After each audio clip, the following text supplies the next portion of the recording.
Viewers and subscribers, welcome back to Beating the Press podcast. I am your host, Rafa. Now, coming up in this evening's podcast, we're going to be reviewing the weekend's action over there in the EPL. Ten Hag and Manchester United pulling off a big-time draw versus Aston Villa. And of course, league leaders, Liverpool, continue on their winning ways. Now, joining me this evening to review these matches and to talk some EPL football, we have returning to the podcast, Sir Cole. Good night. Always a pleasure. We also have Christoph. Good to view us. Yes, indeed, gents. Yes, indeed. We're going to kick things off over there at Villa Park, Sir Cole. Aston Villa being held to a 0-0 draw by the mighty Manchester United. Talk to us, Sir Cole. How did you see that game? And will we see Ten Hag after the international break? It's kind of hard to tell what we will see after the break. Ten Hag has a habit of pulling off some good results when they, when his back is against the wall. It was a good performance. I think in the end it could have really have gone either way, and just give thanks for the 1 point because it really could have come out on the losing end. Indeed. Darlow making that super block towards the end of the game there, denying Philogene. But Christoph, how did you see that game? I think it's a game where Villa will be, very upset to have not gotten something more than a single point at home. But honestly, they didn't do enough to beat Man United. It was a very good defensive display from them, and in my opinion, probably the better attacking display as well, because Villa only had really one shot on target, and it was probably that block shot at the end there, to be honest. No, I think it was a long range effort from Mbeumo. Is that the name? No, that No, not Mbeumo. definitely not It's Mbeumo. um Mbeumo plays for from Brentford. Tilly. I think it was a long range effort from Tillemans that kind of Ah, that's forced Onana Yeah. into a save. But honestly, Villa didn't do enough. I think maybe they were wary of United potentially being their kryptonite, given that they gave up a 2-goal lead last season. But I don't know. My opinion is Man U were the better team, in my opinion. Yeah, Aston Villa was a little tired, to be honest, after their exploits over there in the Champions League versus Bayern Munich, in all honesty.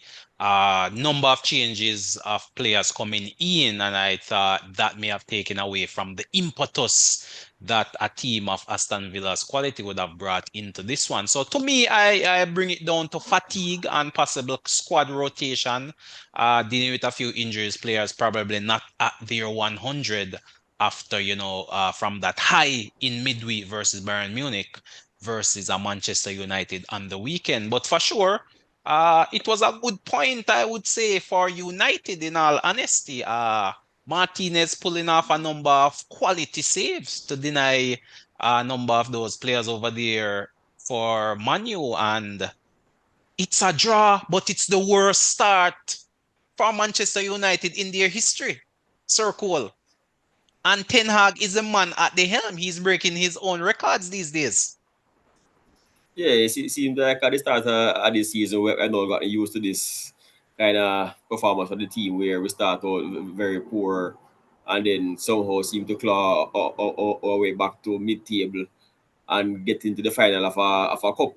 That's the kind of record that That's a we're using template these days, it As a seems. template. That's a template. So play some nonsense in the league, but do fantastic in one of the cup competitions. Well, both because we went to the FA Cup final last year too and lost to City. So we have done well in the knockouts, but in No, the league. didn't United win the final? The FA Cup? No, this season, but last season we lost the final to City. Oh, you mean? We Oh, won it this okay. season. Yeah. Our season that just finished, but Right. we lost the previous final. So we have done relatively well in the That's the cup year competitions City last won year. the treble circle. Correct. Indeed. Definitely. But in terms of Ten Hag, Sir Cole, I mean, there are mixed reviews at this point in time. Some Man U fans are saying Ten Hag out. Some United fans are saying, hey, hold on a minute. Ten Hag has won us a cup. He has been winning trophies.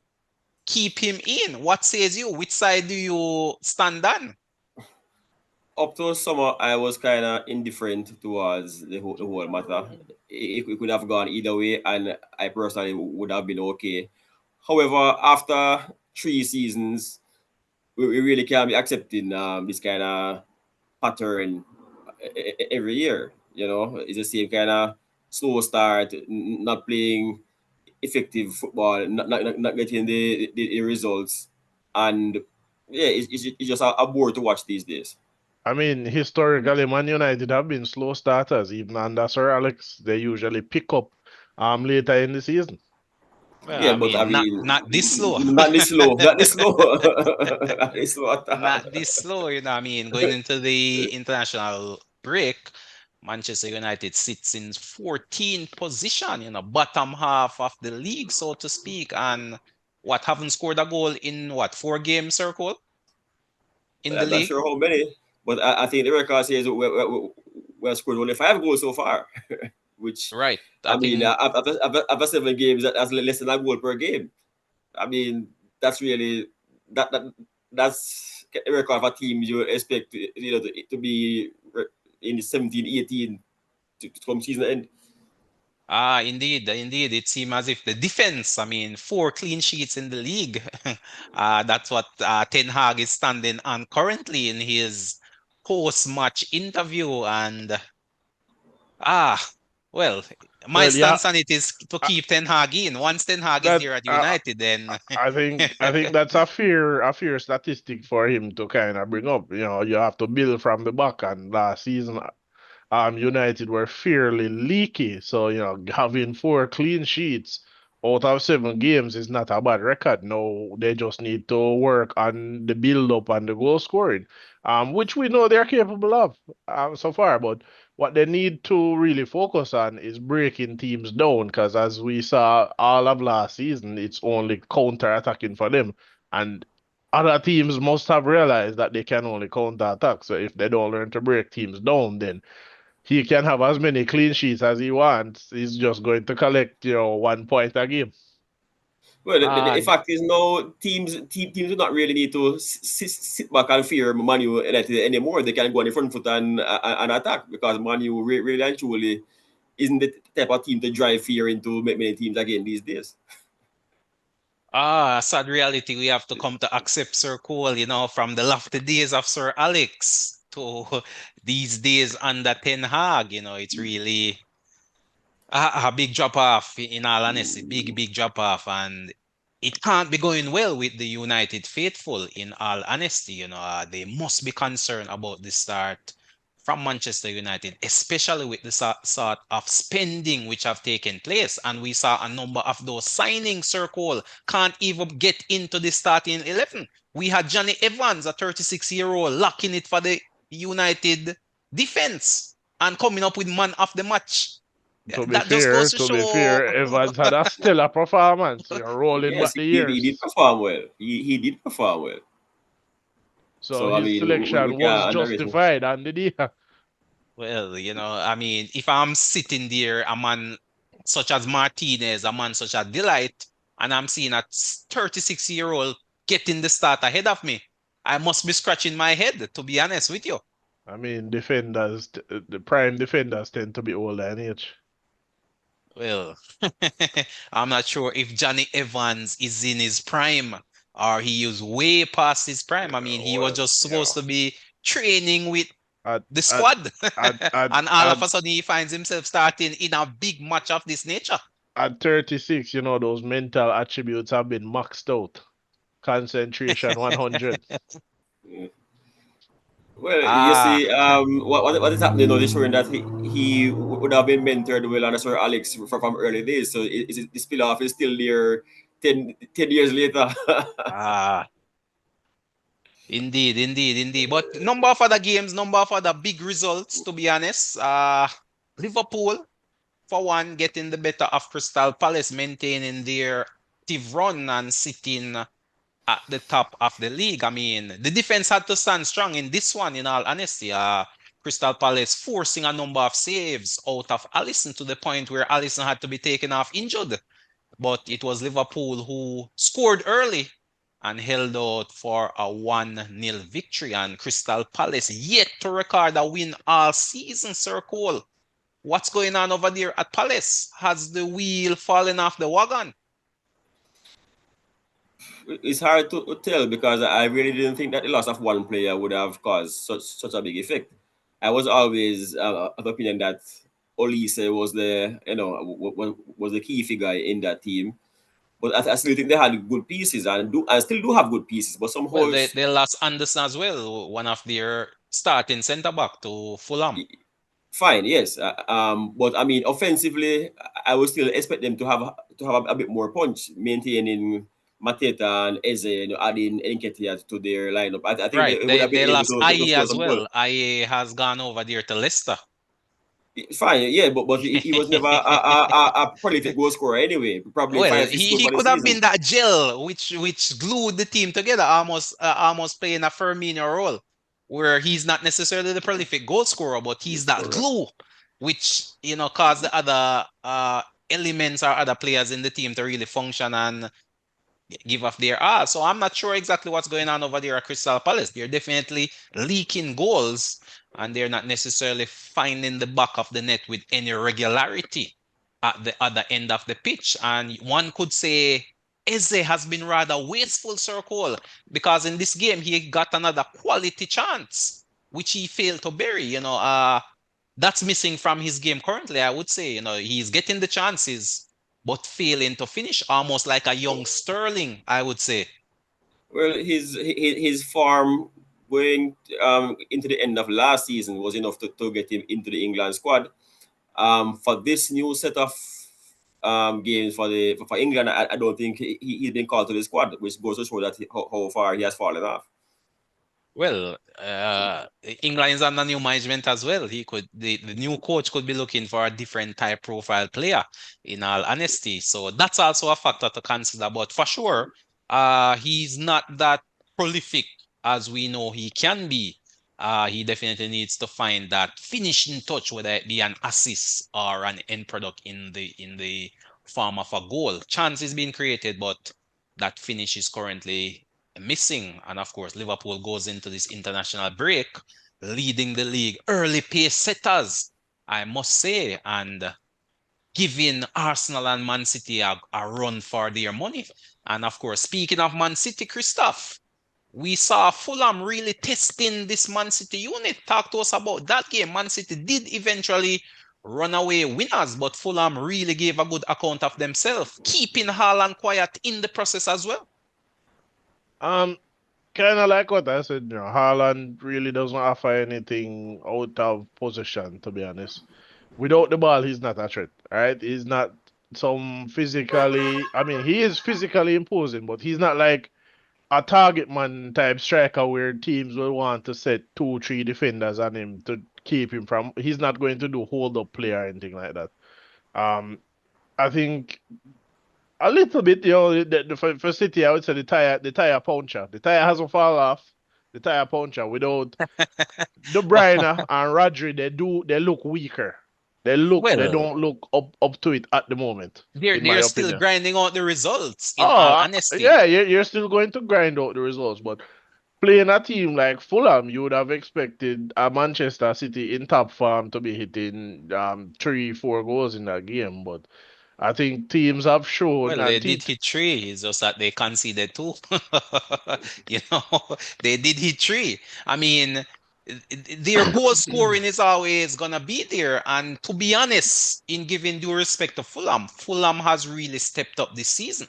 I must say, I have seen an improvement in this Fulham team when compared to the Fulham of last. So I would not discount the impact of this Fulham team as opposed to the drop off from Man City. I don't think Man City has dropped off much, I think even Man with the City loss of has those has dropped players. off. And if we go back to the last 2 seasons, all right, and we look at when Erling Haaland's goal scoring kind of dipped and drop off, they always coincide with Kevin De Bruyne not playing. Mm. Interesting statistic there. We might need to take a closer look. Definitely, I mean, his chances have been limited in terms of big chances in over the last 2, 3 games, no doubt. But other players have stepped up in his absence in terms of his goal scoring absence. We see Doku finally finding an end product. And of course, Kovacic stepping up for the absence of Rodri. Christoph Kovacic is a player we spoke about early in the season when Rodri was indeed missing, not necessarily through injury, but getting back late from the Euros. And it was Kovacic who stepped up, and we see him stepping up with a brace in this game versus Fulham. Can his goal scoring form continue? And can he fill that gap left by Rodri? Personally, I think so. He has enough quality. Former Real Madrid player, former Chelsea player. I mean, you don't play for these big team circle if there's not quality in your game. And as they say, you know, form is temporary, but class is permanent. And Kovacic seemed to be a class player, not only for Man City, but coming from Real I, Madrid I, and I then would, going over I there to would, Chelsea. I would say Kovacic has gotten better since he's gone to Man City. But if you roll back to let's roll back to Real Madrid. He didn't really get into the team at Real Madrid, so I'm assuming Well, that's I why mean, he the same was. could be said of a player such as Odegaard, but we've seen what a transfer can do to elevate one's talent. But the Sometimes it's the just a team, difference. sometimes it's just not a good fit, Yeah, in all honesty. definitely. Sometimes it's just the team. Sometimes not a good fit. Sometimes it's the way a team plays. But in the case of Odegaard, he really wasn't given any opportunity to kind of play. But Kovacic was on the bench week in week out at Madrid and wasn't getting games. So Well, that's the case here. But I mean, he did play for Chelsea for a number of years and he played yeah, he's well. But definitely doing a job at he City, to has be he honest. has definitely elevated from that level at City. Whether or not his goal scoring will continue, I don't know. He was not a player known for his goal scoring to begin with. Well, once you're Um, a threat from outside the box, as Rodri was, then that is definitely a plus because oftentimes versus Man City, these teams are going to be sitting in and really playing with a low block. You need that element of surprise in terms of that long range shooting, sometimes to break teams down and also to keep teams honest. And Kovacic definitely has brought that to the fore, especially in this game. He came up with two big goals, and that was enough to see Man City over the line. But yeah, we need to keep an eye on the creativity. From Man City, we see the re-emergence of Foden as well, Sir Cole, England international. Can he repeat what he did last season, where he capped player of the season ahead of players such as Cole Palmer? I mean, England seem to have an abundance of talent these days, Sir Cole, but still can't come up with the trophies. What's going on? Abundance of attacking talent that was very much underutilized by former England manager. Well, new management, hopefully he'll be able to get these players firing, and bring some silverware to the Three Lions. I mean, England have been starved over the years. Sir Cole, when was the last time England won a major trophy at the international level? What, 19, what, 52. It's, it, it's been 60s? a year or two. It's been a year or two. Um, but A yeah, year or two, a or year a or two, decade or two. or three. Foden, we see Foden coming back into the team, and probably after some much needed rest after the Euros as well. Uh, as to whether he reached the heights of last season, I'm not sure. I'm hoping he does, especially he's a player with a lot of talent. Can be very explosive. We come up with a hat trick, 4 goals. He does have that kind of quality, and I'm hoping that he can regain that kind of form sometime later on this season. That is definitely the hope of most English fans. But to me, Sir Cole, the game of the weekend was over there at Brighton. Spurs versus Brighton. Spurs taking a 2-0 lead, only for Brighton to rally back and come away winners. That one ending 3-2 in favor of Brighton. Sir Cole, talk to us. Spurs being Spursy again. Yes, Spurs has always been Spurs. Yeah, I don't know what the hype is about Spurs. As attractive as as they may look, in the end, they do often get the 3 points from the games. So yes, they are entertaining, but they're entertaining at both ends. They attack well, and person attack against them equally as good. So I mean, I'm not really too perturbed by Spurs and the results. We know how Spurs operate, and we'll get the odd upset, in their favor. But the very next week can go and do total nonsense as well. Definitely they made this one slip. And, at the end of that one, you could see the manager really wondering what really transpired. But How can we I'm have a thinking, I'm 2-0 lead? thinking, I'm thinking, does the body language of the players suggest that after going 2-0 up, they got very complacent and figured that Definitely. they had it won. And Brighton came out and started at the second half, and that early goal really put Spurs on the back foot, and Brighton did did what they had to do, capitalize, and within 20 minutes we're ahead in the game. Definitely. Momentum is a hell of a thing. Once Brighton came out, as you said, got that early goal after halftime, it really set the cat amongst the pigeon. And then Mhm. another one not too far, and they were level. And then, of course, Welbeck again circled that man. Former Really come. Arsenal man. From a Former Man U man. United. Former He- United and Welbeck Arsenal is in player. some red hot form, I must say, coming up with another brilliant goal for Brighton. And it was all Brighton, really. I mean, after the first half was all Spurs, Mhm. and then the second half was all Brighton, and it And was Brighton I who got I 3 goals. I think Spurs obviously, like Sir Cole said, came out very complacent and thought the game was won.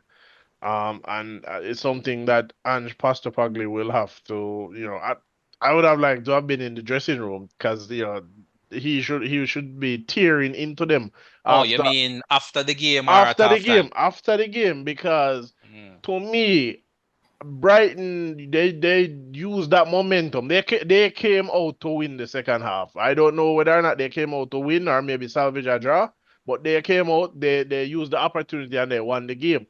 But the defending by Spurs was just utterly shambolic.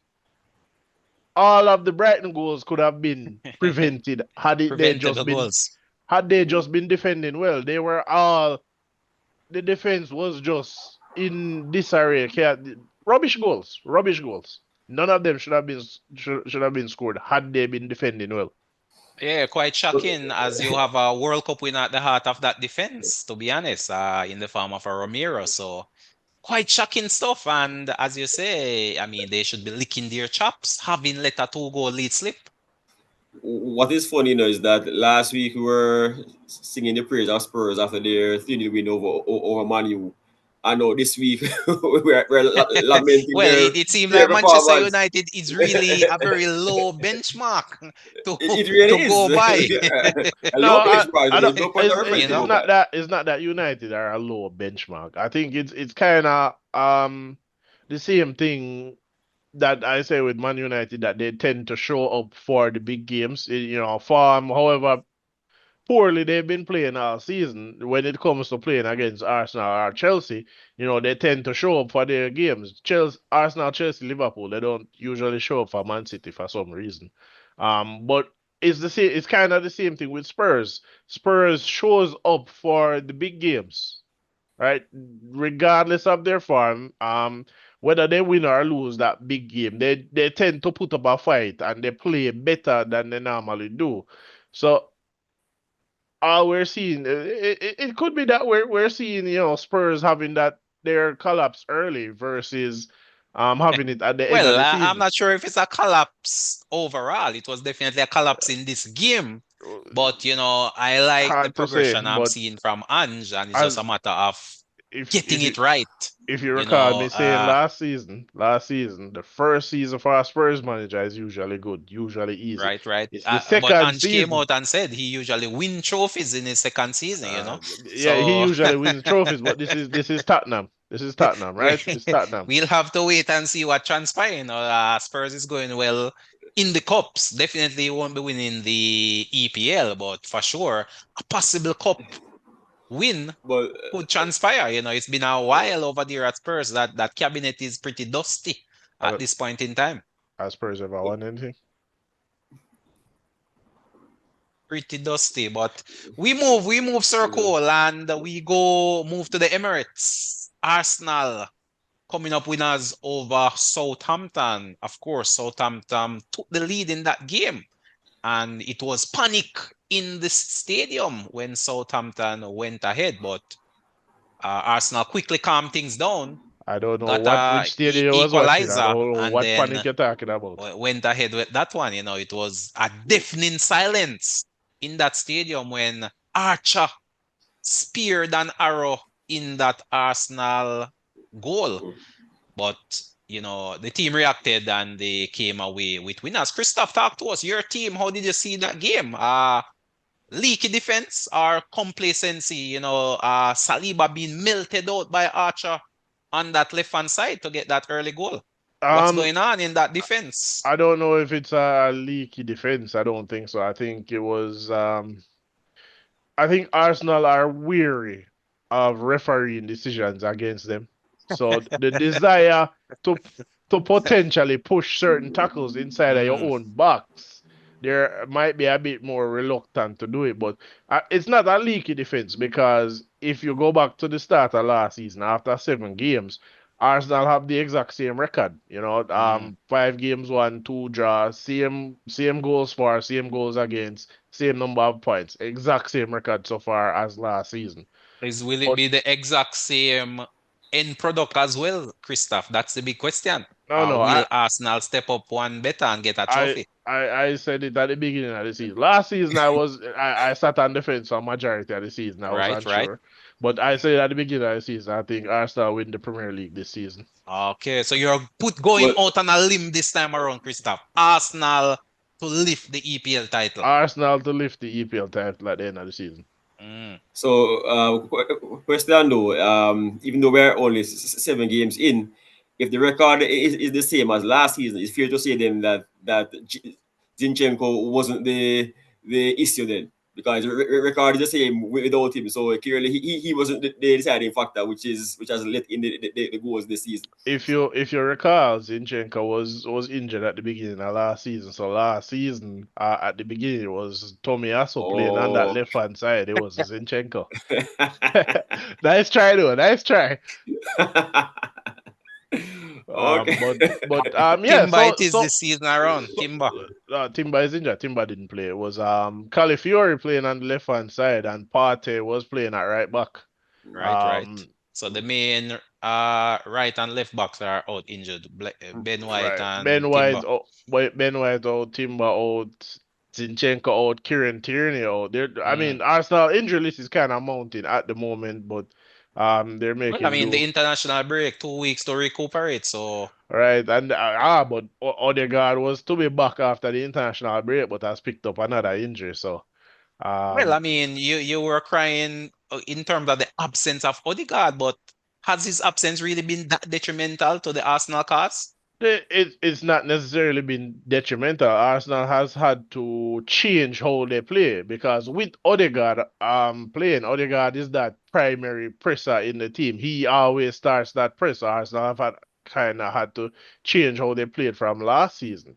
Um, if you take what I would call Arsenal's preferred 11 without Odegaard, which would be Calafiori, Saliba, Gabriel, and then probably Ben White or Timber on the right. Midfield, Partey, Rice, and then you have Kai Havertz in that attacking midfield. Saka, Martinelli, and then Trossard playing centre forward. Arsenal has really kind of it, on paper it's a 4-2-3-1, but in practice it's more a 4-4-2 with the way Havertz and Trossard are playing, and it kind of, I would say, puts teams off. They're not expecting the type of rotation that Arsenal are doing up front. It's kind of a big man, little man, old style of attacking. So who is the big man in this equation? Really?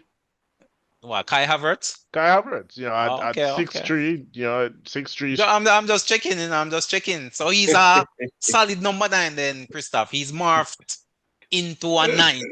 No, Kai Havertz is not a nine. He's still not playing Oh, it's a as a nine. hybrid nine then. Or a hybrid false nine. Something like that. But Well, I mean, he's Yeah, we definitely boy. getting the job done. I mean, he was oh, on the de- Yeah, score we sheet got that. again. yeah, he's So, definitely getting the job done. Last season I was very unsure of the transfer. I thought it was a waste of money, but he's definitely proven me so wrong. he's won you over then. It's fair to Yeah, say he's definitely. won you over. Definitely the work rate, the determination when he's playing, and the aggression. He doesn't Mm, like to lose challenges. As soon as that goal, as soon as Southampton scored that goal, I guess it kind of woke up the team. right. To be honest, guys, they hit back. What 3 minutes later, Kai Havertz goal. So Oh, so at this point in time, then, Christoph, there's really no need for Arsenal to be breaking the bank to bring in a striker. Enough quality strikers are in the squad that can get the job done. um, I, I have never been one who wanted us to break the bank for any player unless you have some guarantee that this player is going to perform. Well, I Um, mean, no player has that guarantee. I, I mean, five. Let's say if you go back 8 years ago, would you, if Liverpool had the opportunity to break the bank and sign Lionel Messi or Cristiano Ronaldo, would you not say that's a guarantee of performance?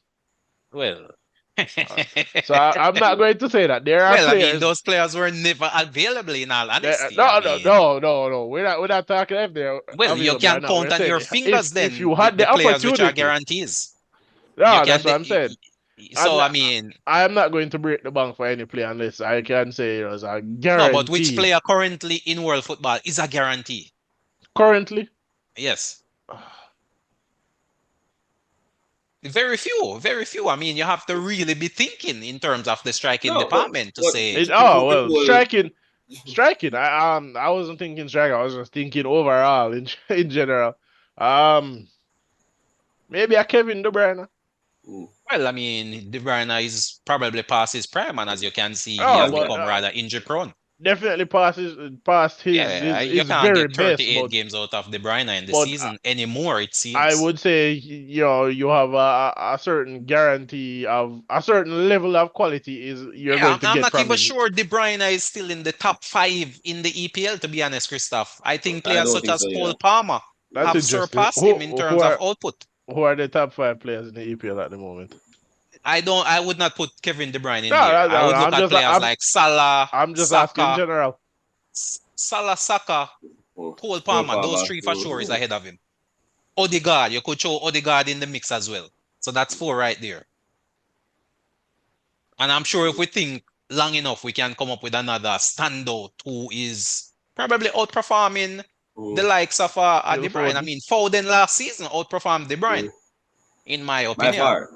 Yeah. So, I mean, to me, the injuries has really taken their toll on De Bruyne. Maybe 2, 3 years ago, yes, he was the man, but I would say last season into this season, we've definitely seen some bit of unraveling and possibly age catching up to him, in all honesty. The last two seasons that De Bruyne has been off peak. The season before he really came back towards the latter part of the season, but last season and this one, I mean, really and truly hasn't done anything of note. Definitely. I concur. I definitely concur. And as we can see, injuries really play in their part. Not really, you get injured and then of course you take a bit more time to go get back up to full fitness. And then by then you're missing 4, 5, 6 games. So it's been a stop-start season and I don't see that changing going forward, in all honesty. But another interesting Mm. game I would say was that Brentford game, Sir Cole. Brentford coming away 5-3 winners over Wolves. Wolves rooted at the bottom of the league as well. Will O'Neill see that team after the international break, Sir Cole, or will he be the first managerial casualty ahead of Ten Hag, possibly? Really hard to tell. I did expect that game would have been a shootout. Wolves would have felt that genuinely they had a shot at winning this one after their torrid run of fixtures to start the season, and so said so done. Mind you, they got 3 goals, but conceded 5 as well. So even though they gave it a good effort, it still was not good enough on the day. Definitely not good enough indeed. Defense very leaky. And of course, Brentford took full advantage of that. And again, Christoph, Brentford within 2 minutes found the back of the net. Maybe it's a This, strategy that they're playing with, to be yeah, honest. I mean, Um, I don't know. I don't know. They seem to have the formula to be finding some really early goals, and it has worked in a number of games. But definitely a good performance from Brentford, and it's back to the drawing board for Wolves. But Christoph, any final thoughts before we wrap things up? Another splendid weekend of football action over there in the EPL. um, I don't think it's back to the drawing board for Wolves as yet. I think they performed well. Again, I think they've just had poor, difficult fixtures at the start here. But in terms of the weekend, it was a good weekend of action in the EPL. I know a number of fans might have had their, especially the Tottenham fans, probably beating the team at the moment. But a good weekend of football. Tottenham lose, Man U drop. Yeah, nice. Sir Cole, any final Mm. thoughts in terms of what Well, you saw? earlier on, you did say the game of the weekend. I mentioned Spurs, Brighton. For me, the game of the weekend, even though it was a draw game, for me, I was very entertained by Chelsea Forest. To me, that game was end to end, both teams giving it their all, and both goalkeepers working their money on that day. I was very entertained, and I enjoyed that game of football very much. Indeed, indeed, definitely. I would say Nottingham Forest have been one of the surprise packages early in the season, in all honesty. They've definitely elevated their game, and it just goes to show what a bit of stability can do within a squad, that squad harmony, so to speak. Santos has definitely galvanized that team and is probably getting the best out of those players. And of course, Chelsea is still finding their footing at this point in time. But viewers and subscribers, thanks you again for tuning in to us here on Beating the Press podcast. Sir Cole Christoph, thanks again for passing through and really sharing your thoughts and your opinions. Viewers and subscribers, please continue to share, like, and if you haven't subscribed as yet, hit that subscription bell. Help us to reach that 500 mark before the end of the year. But until next time, this is Rafa signing off.